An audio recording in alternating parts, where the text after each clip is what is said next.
সুপ্রিয় দর্শক শ্রোতা, দারুণ সুখবর পেয়ে গেলেন শিক্ষকেরা। আপনারা দেখতে পাচ্ছেন যে শিক্ষকদের বোনাস কিন্তু আবারও বেড়ে যাচ্ছে। সেই সম্পর্কে আজকে ভিডিওতে থাকবে এবং কত শতাংশ বাড়ছে সেই সম্পর্কে মন্ত্রণালয় কি জানালো, এবং এমপিভুক্ত শিক্ষকদের উৎস ভাতা বাড়ছে, প্রজ্ঞাপন কিন্তু খুব শিগগিরই, সেটা কবে নাগাদ হতে পারে সেই সম্পর্কে আজকে ভিডিওতে থাকবে। চলুন মূল আলোচনা। তবে তার আগে অনুরোধ থাকবে আমাদের এই চ্যানেলে যারা নতুন আছেন চ্যানেলটি সাবস্ক্রাইব করে আমাদের সাথে থাকুন। তো চলুন মূল আলোচনায়।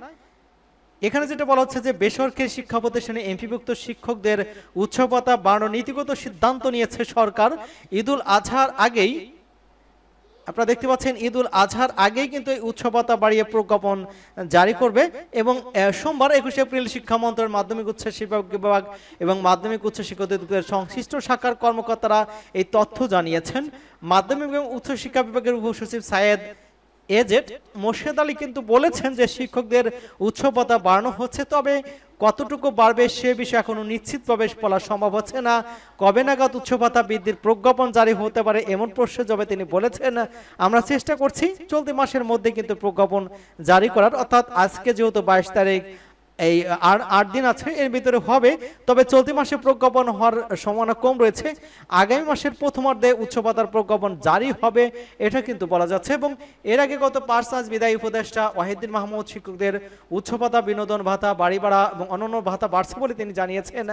জানা যায় 2004 সালের ফেব্রুয়ারি মাসের 4 সালে বেসরকারি শিক্ষা প্রতিষ্ঠানে কর্মরত শিক্ষকরা বোনাস হিসেবে মূল বেতনের 25% উৎস ভাতা হিসেবে নির্দেশনা জারি করা হয়। ওই নির্দেশনা মোতাবেক বেসরকারি শিক্ষা প্রতিষ্ঠানে কর্মরত শিক্ষকরা এই বোনাস পাচ্ছেন এবং কত শতাংশ পাচ্ছেন এই ব্যাপারে কিন্তু বলা হয়েছে যে মঙ্গলবার শিক্ষামন্ত্রী মাধ্যমিক উচ্চ শিক্ষা বিভাগের এক কর্মকর্তা ডেইলি ক্যাম্পাসকে বলেছেন যে শিক্ষকরা বর্তমানে যে 25% উচ্চ ভাতা পিছিয়ে পেয়ে থাকেন, সেক্ষেত্রে কিন্তু এটি 25% থেকে বাড়িয়ে 50% করার প্রস্তাব করা হয়েছে। অর্থ মন্ত্রণালয়ের সম্মতি পাওয়ার পরে এ বিষয়ে প্রজ্ঞাপন জারি করা হবে। শিক্ষকদের উৎস ভাতা 75% করা হবে কিনা এমন প্রশ্নের জবাবে ওই কর্মকর্তা বলেছেন, 75% করা হচ্ছে না, আমরা 50% প্রস্তাব পাঠিয়েছি। আশা করছি ঈদুল আজহার আগেই শিক্ষকরা 50% উৎস ভাতা পাবেন।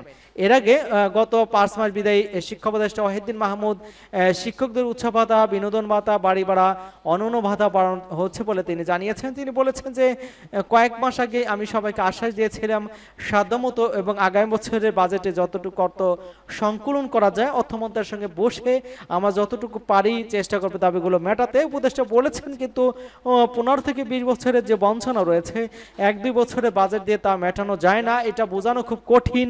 আজকেই বেসরকারি বেতনের সরকারি বেতন সমান করে দিতে হবে, এটা ন্যায্য দাবি বুঝলাম, কিন্তু 1 বছরের বাজেট দিয়ে কিভাবে 15 বছরের বৈষম্য ঠিক করা যায়, কিন্তু শুরুটা করা দরকার। এই শুরুটা আমরা করে দিয়ে যাচ্ছে। ওয়াহিদুল মাহমুদ আরো বলেছিলেন যে তাদের উৎস ভাতা, বিনোদন ভাতা, বাড়ি ভাড়া এবং চিকিৎসা ভাতা এই বছরের ঈদুল আজহা থেকে শুরু করে আগামী বছর বাজেটে অন্তত কিছু বাড়তে পারবো, এবং এখানে আমি ঘোষণা দিয়েছি না যে কত বাড়াবো।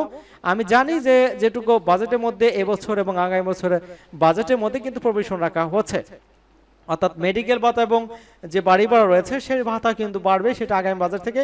তবে ঈদুল আজহা থেকে কিন্তু 50% মহর্ঘ ভাতা, 50% এই উৎস ভাতা পাচ্ছেন, সেটা ঈদুল আজহা থেকেই। 75% একটা কথা উঠেছিল, তবে 75% করা হচ্ছে না, 50% নির্ধারিত হয়েছে, এমনটা কিন্তু জানানো হয়েছে।